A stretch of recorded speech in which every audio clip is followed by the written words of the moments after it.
Seth Langford had been inside Carrington Tower for 11 days when the company's chief executive pulled him aside in a corridor on the 38th floor and told him, without any particular warmth, to keep his distance from the woman who ran the records vault. He hadn't been expecting the conversation. He hadn't been expecting much of anything when he'd driven downtown that morning. In the cold October dark, Willa still half asleep in the back seat, her backpack listing sideways off the seat, her toque pulled down over her eyes because she hadn't wanted to wear it on her head. He'd dropped her at school, kissed the top of that same toque, and told her he'd be there at 3:15. She'd said good, because she had something to tell him about Mrs. Ouellette's science unit that could not wait. Seth was 47 years old. He had been running his own records management firm in Calgary until 18 months ago, when 2 municipal contracts he'd relied on were retendered and handed to a national company with better lobbyists and worse technicians. He had spent 14 months closing down what he'd built, selling the equipment, paying the people he owed, and emerging on the other side with a clean name and an empty calendar. The contract with Meridian Records Group, subcontracted into Carrington Tower, was the first steady work he'd had since. His badge said contractor in small letters he had made his peace with. The job itself was significant. Carrington Group, Western Canada's largest privately held property company, was consolidating 4 decades of land titles, lease agreements, survey records, and corporate filings into a new document management platform. Somebody had to make sure every page arrived where it was supposed to, carried what it was supposed to say, and could be traced to where it had been before. That was Seth. He had 20 years of knowing how paper behaved and how systems remembered things that people assumed they had erased. He had first noticed Hazel Torrington on Thursday morning when he'd pushed a cart of banker's boxes into the records vault on the 4th floor and found a woman in a plain gray cardigan already there, holding a folder and frowning at a label that didn't match its shelf. She told him the vault had been reorganized twice since 2018, and that nobody had updated the master index either time, and that if he was looking for anything pre-2010, he should work from the handwritten log in the binder on the middle shelf. Not the digital catalog, because the digital catalog was wrong, about roughly a third of the locations. She said it the way a person describes their own kitchen. Her name was Hazel Torrington. She managed the physical archive. She had been with the company for almost 2 years, and she moved through the records vault with an ease Seth associated with people who had been somewhere much longer than their employment file suggested.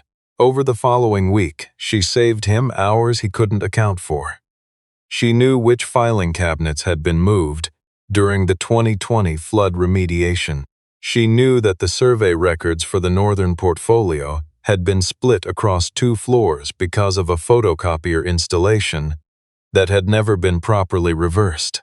When he couldn't locate a folder of title abstracts that the system said existed, she thought for a moment and told him to check the cabinet behind the emergency exit on the east wall. And they were there, under a box of obsolete fax paper, exactly where she had said. He laughed and asked if she had memorized the entire building. She didn't laugh right away. She looked at the row of cabinets, the way people look at things they have studied rather than merely observed. And she said that when you were new somewhere, it was useful to know where everything was kept. Then she asked if he wanted a coffee from the machine in the hall, and the moment closed itself. There were other things he noticed more slowly. In meetings with the finance team, Hazel sat near the door and looked politely attentive in the way people look when they are pretending not to follow something closely. But her eyes moved with the numbers before the explanation caught up. She looked at certain senior directors the way a person looks at a habit they have watched long enough to predict. And on her right hand she wore a small gold signet ring, the surface worn flat, with a letter C pressed into it inside a ring of laurels. Seth had seen that same mark that morning on the dedication plaque beside the elevator bank. Edwin Carrington, founder, 1951-2022. He did not ask about the ring. He filed it the way he filed everything that didn't yet have a drawer. By the end of his second week, he had a routine. In by 7:30, vault work through the morning, lunch at his desk, out by 2:50 so he could make the school pickup by 3:15. Leaving on time made him unusual in that building. Twice he heard a department head refer to him, without particular cruelty, as the one who rushes off. Once, passing the executive lounge, he heard Elspeth Crane say to someone beside her that the company used to attract people who were building something, and now apparently hired people who were between things. She said it pleasantly, the way she said everything. Seth kept walking. He had learned in the preceding 18 months that the only answer to remarks like that was the sound of you continuing to do your job. Elspeth Crane was 61, chair of the executive committee, the longest-serving member of the Carrington board. She did not raise her voice. She didn't need to.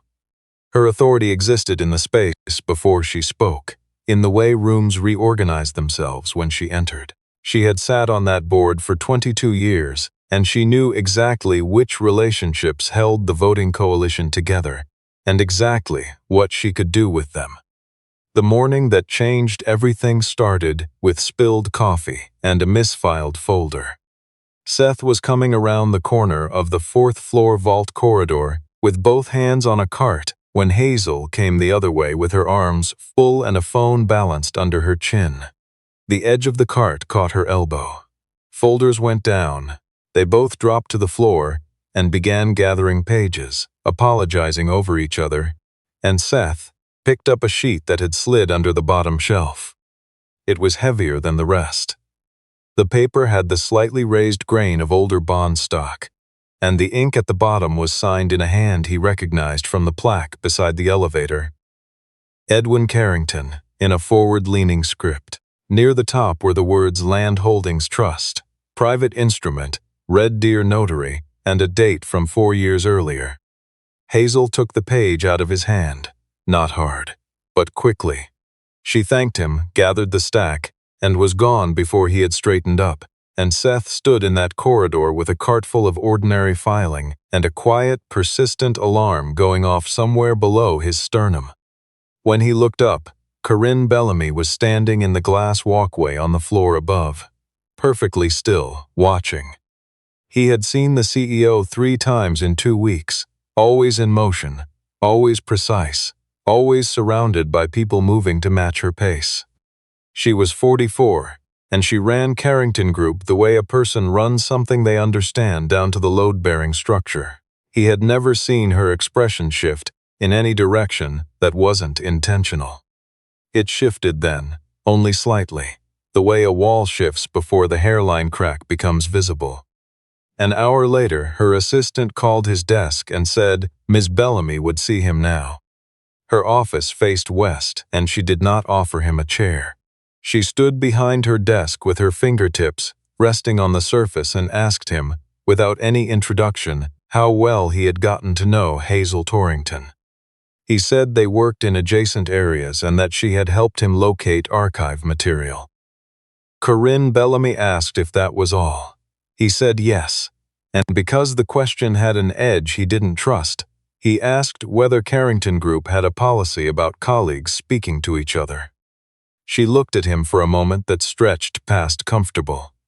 Then she said this wasn't a company policy. Then what is it? He asked. A warning, she said. She offered no explanation. She looked back at the document in front of her, and the meeting was over, and he walked out through the reception area where 2 assistants found their screens suddenly fascinating. In the elevator going down, he ran the conversation 3 times and arrived at the only conclusion the available evidence supported. He decided Corinne Bellamy was either a person who treated her staff as inventory or a person protecting something personal she didn't want scrutinized.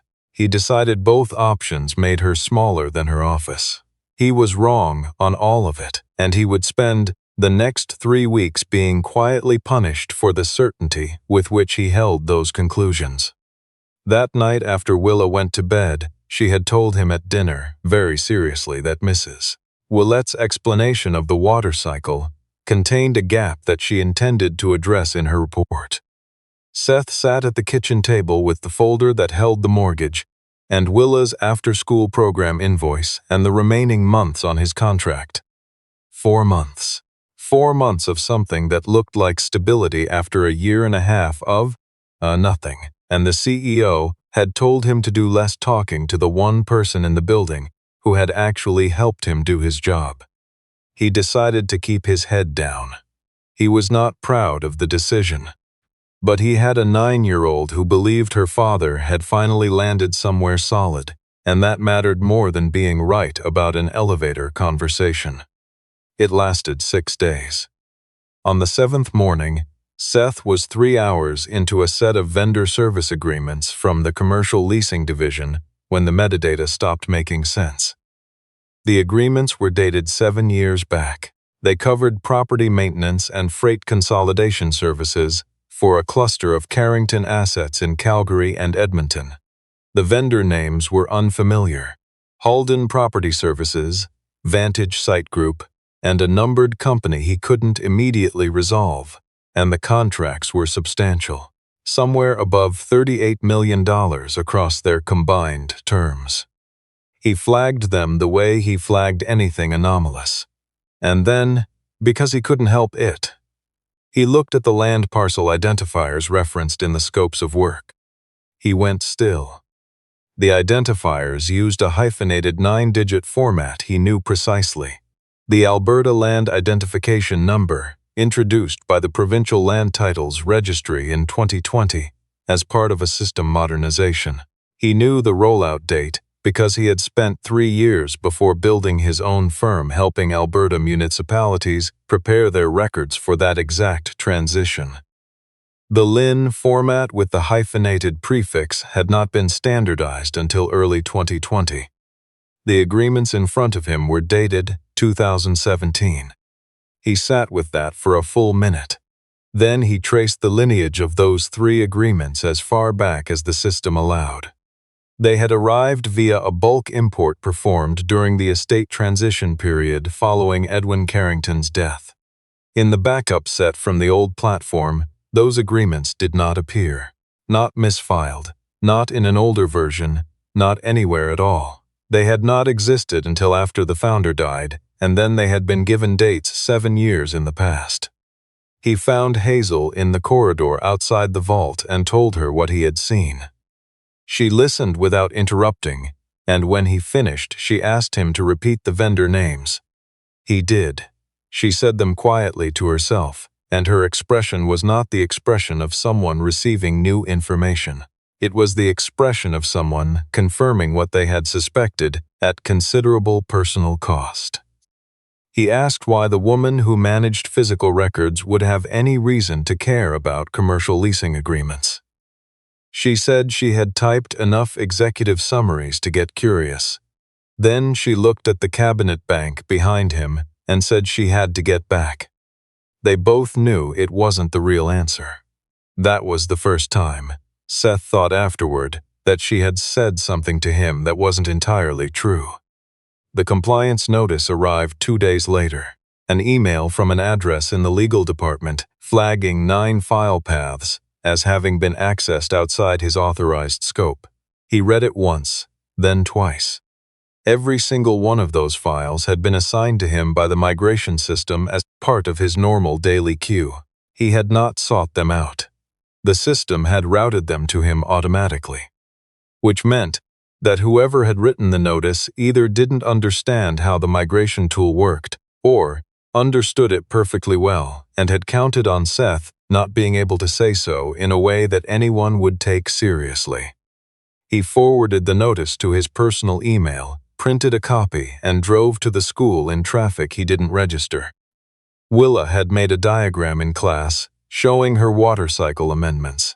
She described it to him for most of the drive home.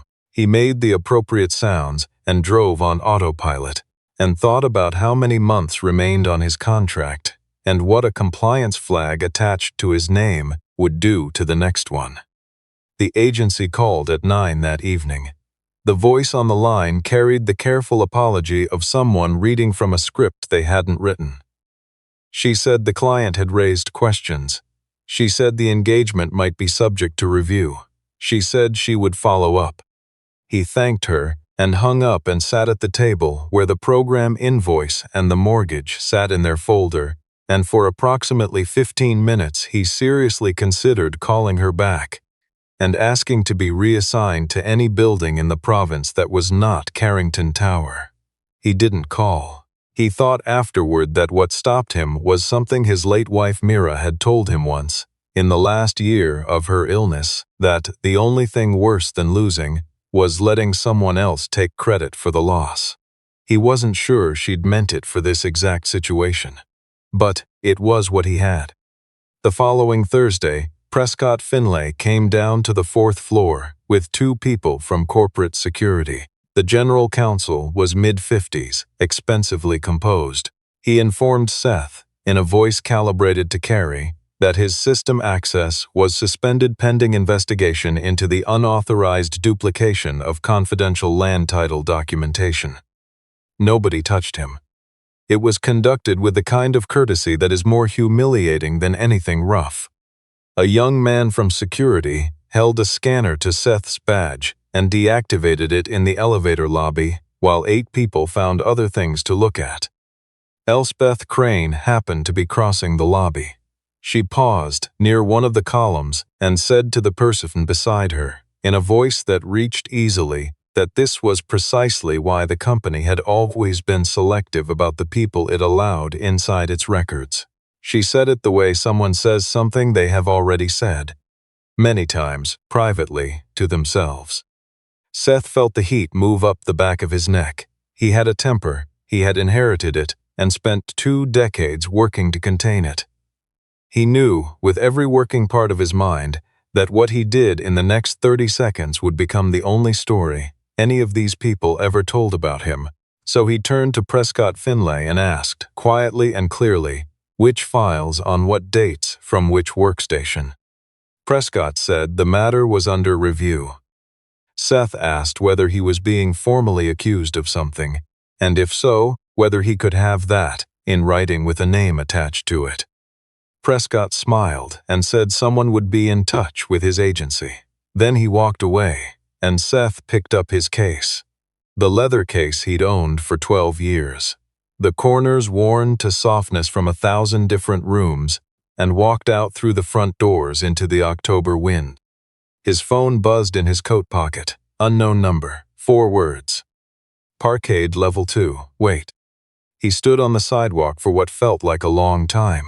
Then he went back in, through the parkade entrance, and down the ramp. At the far end of level 2, behind a utility corridor that appeared on no floor plan he had ever seen, there was a small room with no window, no nameplate, and a door that Corinne Bellamy closed and locked behind him. Hazel Torrington was already sitting at the table. She looked at him with an expression he recognized because he had seen it in his own bathroom mirror during the 14 months after his firm closed. It was the particular exhaustion of someone carrying a true thing alone. Corinne Bellamy did not ease into it. She placed 4 items on the table, one at a time. A birth registration from Alberta Vital Statistics, 31 years old, with the father's name completed in a different hand from the rest. A trust instrument on law firm letterhead from a notary practice in Red Deer, establishing a parcel of Carrington Group voting shares to transfer upon certain conditions being met. A photograph, slightly overexposed, of Edwin Carrington, standing beside a woman Seth didn't recognize, both of them squinting into summer light somewhere with prairie behind them, and a laboratory report from 3 years ago confirming a first-degree biological relationship between 2 submitted samples. Her name is not Hazel Torrington, Corinne said. She looked at Hazel. Hazel met the look and didn't turn away. She is Hazel Carrington, my half-sister. The room made a slow, quiet tilt. Edwin Carrington had a daughter he had never publicly acknowledged. He had not been a warm man about it, by any account, for most of her life. But in his final 18 months, he had done 3 things: sought her out, arranged a private paternity confirmation that no one else knew existed, and instructed the Red Deer notary, deliberately outside the company's own legal department, to draft a trust, placing an 18% block of voting shares in Hazel's name, releasable when she formally registered as a Carrington Group director. Seth asked how much. Corinne told him. He sat down without being invited. 18% was not a majority. It didn't need to be. For 9 years, Carrington Group's governance had operated on a coalition. Elspeth Crane could reliably marshal 31% through her own holdings and 2 allied family trusts. Without Hazel's shares, she had the numbers to move against Corinne whenever she chose. With Hazel's 18% registered and active, that coalition became a minority by 11 points. 11 points. In that boardroom, 11 points was the difference between a woman who decided who belonged and a woman who was asked to explain herself. Corinne had known about her half-sister for 3 years. She had also known that the moment Hazel's name appeared in any formal capacity, every instrument connected to her inheritance would be challenged, delayed, litigated, and buried, and that Hazel would be walking into a costly legal fight against a company she had never worked inside.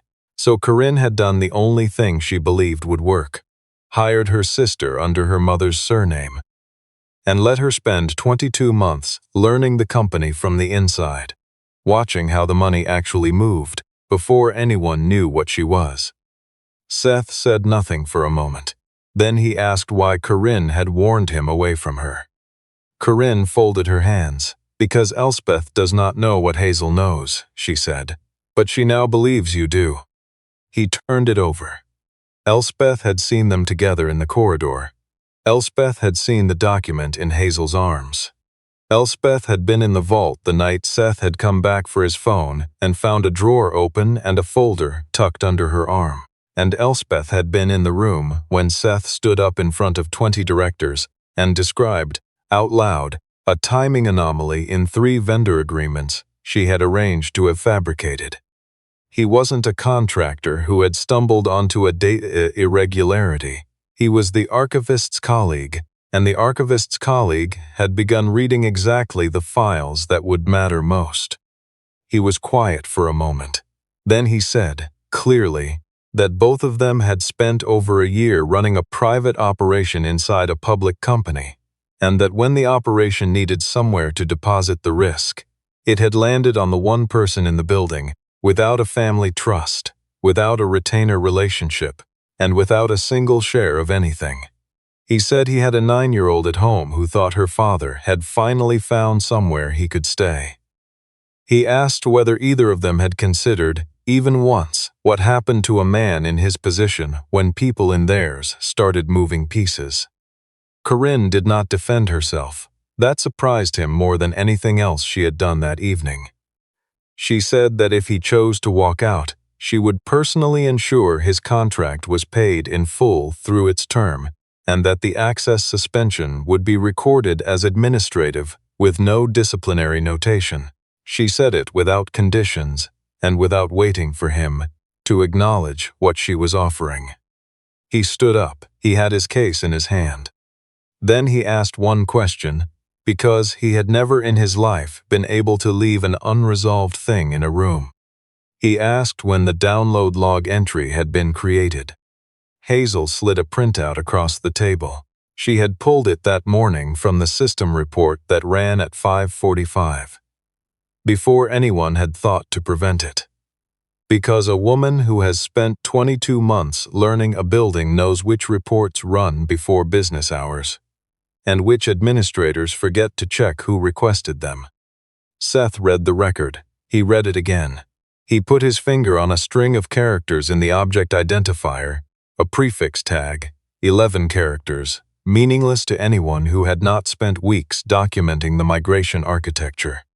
He asked if either of them recognized what that prefix indicated. They didn't. There was no reason they would. When Carrington's records had been moved to the new platform, Every file imported from the legacy system had been stamped with a source prefix so that lineage could be traced, duplicates resolved, and chain of custody documented during the transition. Files created natively in the new environment carried one prefix. Files lifted from the old archive platform carried another. The prefix on the file Seth had supposedly downloaded from his workstation belonged to the legacy archive. That archive had been decommissioned 14 months ago. It had not accepted a write operation since the week it was shut down. The log entry recording Seth Langford copying a confidential file was not a record of something Seth had done. It was an old record of something someone else had done, pulled from the legacy store, edited so that the user field carried Seth's name, and reinserted into the current system by someone who had not understood that the platform stamped its own memory in ways that couldn't be retroactively altered. Nobody spoke for a moment. Corinne asked the only question that mattered next: who still held write access to the decommissioned archive? 3 accounts, Seth said. He knew because he had documented them in his second week in a report that had been filed and, as far as he could determine, never read. The CEO's own administrative credential, the Director of Information Technology, and a standing credential maintained by the Office of the General Counsel for the purpose of applying legal holds to archived material during the migration window. Prescott Finlay's office. Hazel made a small sound, not quite a laugh. What followed was not dramatic in the way people who hear about it later tend to imagine. Seth did not break into anything. He requested access in writing, and Corinne granted it on her own authority to the offline backup set held in a storage facility in Airdrie. He worked there for 2 days in a room with concrete walls and a coffee machine from a previous decade. Hazel sat across from him with a legal pad, and he taught her to read lineage stamps the way he would teach anyone to read a transit map. 1 layer at a time, until the system became visible. The 3 vendor agreements were not in the backup set, not in any form, in any folder, under any name, in any state of draft or completion. They appeared for the first time in a supplemental import conducted during the estate settlement period, and they had been assigned execution dates 7 years prior to their own creation. Then they followed the money, which is always the part that reveals itself, because payments have to actually clear, and clearing leaves marks. Across 28 months, Halden Property Services, Vantage Site Group, and the numbered company had received a combined total of just over $38 million in service and management fees. All 3 entities had been incorporated in the same 6-week window. All 3 shared a registered agent in Edmonton. All 3 had received their initial capitalization through an intermediary firm whose beneficial ownership traced through 2 corporate layers to a fund managed by Crane Capital Partners. It was not a confession. Seth was precise about that when he assembled the summary, because precision mattered more than drama in a room full of lawyers. It did not prove that Elspeth Crane had personally directed anything. What it showed was a set of agreements that could not have been executed when they claimed to have been, paid to companies that had not existed when the work was supposedly agreed, tracing back through 2 layers to an entity in which the board chair held a beneficial interest that had never been disclosed. That is not enough to convict anyone. It is exactly enough to require an independent audit. And an independent audit is the one instrument in corporate governance that cannot be outranked, charmed, or asked to step out of a room. Corinne read the summary twice, all the way through, without a single question, which told Seth she was considerably better at documents than she had ever let anyone see. Then she said they would need 3 weeks to prepare properly with outside counsel so that nothing could be dismissed as internal dispute. They got 8 days. Elspeth Crane didn't know what was being assembled, but she had spent 22 years in rooms where preparation had a particular sound, and she had learned to move before the preparation finished. On a Monday morning, she invoked a provision of the committee charter and called an emergency board session, framed as a governance matter, concerning the conduct of the chief executive.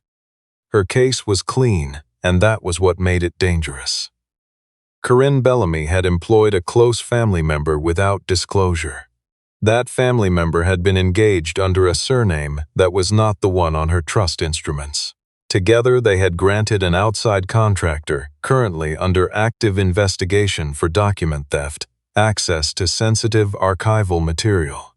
Every sentence was factually accurate. Assembled in the order she presented them, they described a chief executive running a private operation inside a public company. If the board suspended Corinne before Hazel's shares could be formally registered, the trust would stay locked, the coalition would hold, and any audit would die in a subcommittee that Elspeth chaired. Seth was brought into the boardroom as an interested party, which is the corporate term for a man who is present, so that he can be pointed at. He stood near the end of a table, long enough that the people at the far end looked small, while Prescott Finlay displayed the access log on the wall screen and 14 directors looked at Seth's name in a column and made their quiet assessments. Elspeth Crane looked at Seth almost gently and observed that being permitted to be present was not the same as belonging there. When Seth began to explain that the log entry had been fabricated, Prescott Finlay smiled with evident patience and asked whether Seth was seriously suggesting that the legal department of a multi-billion-dollar company understood its own archive infrastructure less well than a 5-month contractor. No, Seth said. He was suggesting that whoever had created that record had counted on everyone in this room to respond exactly the way Prescott just had. That bought 11 seconds of silence. Elspeth used them. She said that since the board's time was being consumed by claims about heirs and trust instruments, perhaps they should address the underlying question directly. She put a document on the wall screen. It was a signed statement on Carrington Group letterhead, dated 14 months before Edwin's death, in which he had formally disclaimed any intention to transfer shareholding interests to the individual named in the private trust, and directed that any such instrument be treated as void. Hazel had nothing, no shares, no seat, no claim. Corinne had run a 2-year operation for a woman who held no enforceable interest in the company at all. Seth looked at the screen. He looked at the document enlarged on the wall. He looked at the footer of that document, at a mark in the lower right corner that he had been staring at on paper for 8 weeks. The Carrington Group wordmark, the C inside the enclosing arc, but a specific version, the updated version, with the geometric corner treatment and the re-weighted letterform, the one he had watched appear in the archive approximately 18 months ago, when the company had completed a visual identity refresh following a branding review. He asked the room to enlarge the footer. Nobody moved, so he said it again, louder. Corinne told the technician to do it. The mark filled most of the wall. Seth asked whether anyone present could tell him when that version of the corporate mark had been introduced. 2 directors could, because they had both voted on the brand standards update. 14 months ago. The document on the screen, carrying Edwin Carrington's signature disclaiming his daughter's inheritance, was dated 26 months ago. The logo in its footer had not existed for another 12 months after the day it was supposedly signed. Prescott Finlay said immediately, and very smoothly, that it was obviously a recent scan of an older original, and that scanning software applied current letterhead templates automatically. Seth had expected that answer, because it was the only available answer. So he asked for the archive ingestion watermark. Every document that had ever been stored in the Carrington archive received a machine-applied identifier at ingestion, a string in the document margin that could not be removed without destroying the file signature. Any genuine paper from Edwin Carrington's lifetime that had ever lived in the company archive would carry it. The document on the screen carried nothing. It had never been in the archive at all. Then he asked the chief financial officer, live on his own terminal, to open the procurement records and read out the acquisition date of the first production-grade document scanner Carrington Group had ever purchased. The CFO read the date out loud. Seth asked for the model number. The CFO read it. Seth asked the room whether that specific model applied letterhead templates during scanning. The room didn't know. Seth did. It was a flatbed production scanner, not a forms processing unit. It captured what was on the paper and nothing else. Don't take my word for it, Seth said. Look it up. Elspeth Crane lost something in her expression for the first time since Seth had known her name. It was not dramatic. It was a delay of approximately 2 seconds before her next sentence. And in 22 years of professional composure, that 2-second delay was the equivalent of a building shifting on its foundation. She asked the board how it had arrived at a position of weighing the word of a temporary employee against the judgment of the company's own officers. The sentence didn't land. Nobody in the room was looking at Seth. They were looking at the wall, where a document bearing a dead man's signature, an anachronistic logo, and no archive watermark sat enlarged in front of 14 people who had been less than a minute from voting on it. Hazel Carrington stood up. She had brought the original trust instrument, the one Edwin's notary in Red Deer had filed with a certified copy held in independent escrow, along with the notary's authentication and the biological confirmation that the document described. She had also brought a signature verification that Carrington Group's own legal department had produced in an unrelated tax proceeding 2 years earlier under Prescott Finlay's name. He could not challenge the signature because his office had already certified it in a filing that still existed. She stated her name on the record, her full name, not the one on her employment file. The motion to suspend Corinne Bellamy died without reaching a vote. In its place, the board voted 11-3 to commission an independent forensic audit of the executive committee's vendor relationships and all document amendments performed during the estate administration period. Afterward, Seth went down to the 4th floor and began packing the small things he kept in the desk drawer.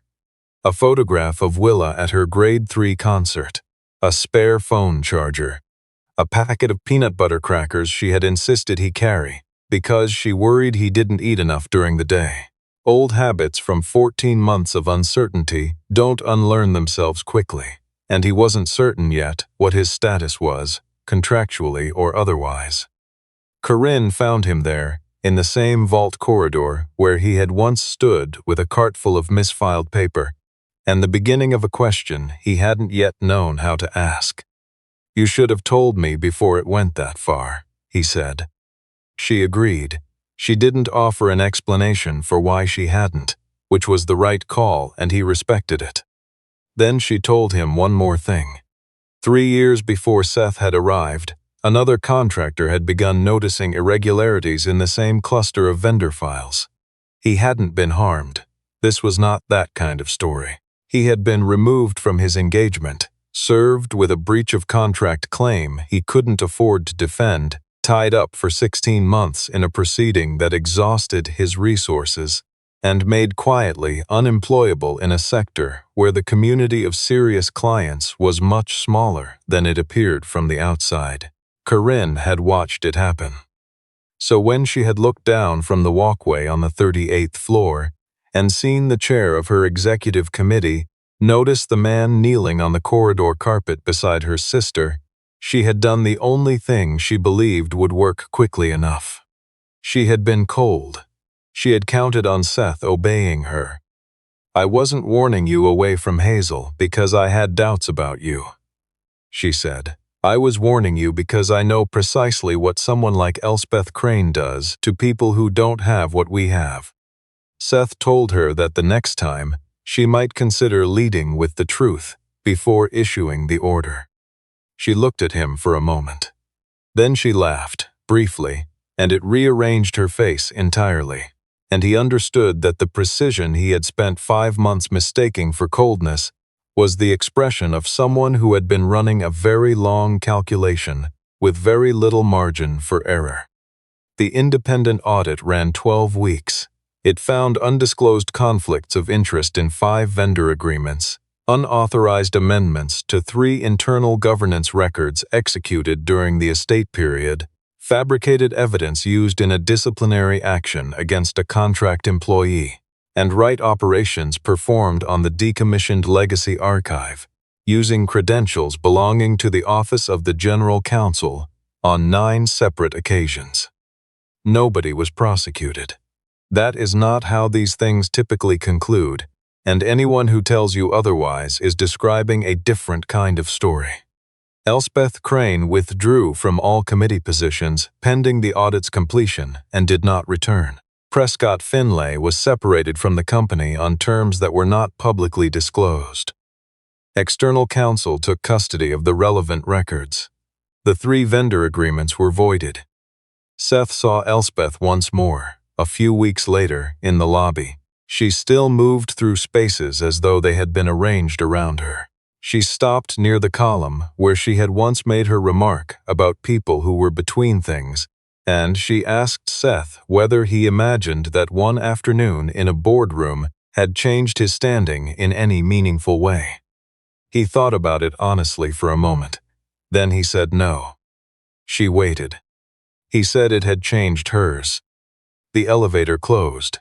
He would say afterward, when he told that part of the story, that it was the most quietly satisfying 11 seconds of his professional life, and that it made no sound at all.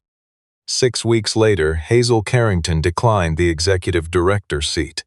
The reconstituted board offered her, and accepted a position on the Audit and Ethics Committee instead. She said she hadn't spent 22 months learning the building so that someone could hand her a title because of her last name. Seth had rarely respected a decision more. Corinne offered him a permanent role, Director of Records Integrity and Systems Compliance, with a salary that made him read the offer letter twice and then set it down and read it a 3rd time. He asked whether the position came with access to the executive elevator. "Only if you stop talking to my archivist," she said. He looked past her. Hazel was standing near the window with a new nameplate in her hand that read H. Carrington, Board Oversight and Audit. The desk outside Corinne's office was empty. "You don't have an archivist anymore," Seth said. "Exactly," Corinne said. On his first day in the new role, Seth Langford left the building at 2:50, because that had never been the negotiable part. A newly appointed senior director tried to hold him back for a transition briefing, and Corinne Bellamy looked at the clock on the wall and told him that Mr. Langford had somewhere more important to be. Seth rode the elevator down to the parkade and drove across the city to a school in the Northwest End, where a 9-year-old with very strong opinions about water cycles and the structural integrity of sandwiches was waiting at the edge of the pickup lane, with her backpack listing sideways, and something clearly urgent to tell him. There was no ceremony. Nobody handed him anything. He did not become wealthy or powerful or the subject of the kind of story that gets told at galas. He got back the 3 things he'd lost over the previous 2 years, which were steady work, a clean name, and a place where what he actually knew was finally worth exactly what it was worth. Somewhere behind him, 38 floors of glass and pale stone were being put back in order by people who had been so certain about what a contract employee was for that they had never once considered reading the documents he'd been hired to carry. Willa informed him on the drive home that Mrs. Aulette had reviewed her water cycle amendments and described them as showing exceptional critical thinking. Willa felt this was a fair assessment. Seth said he agreed. She asked if he'd eaten lunch.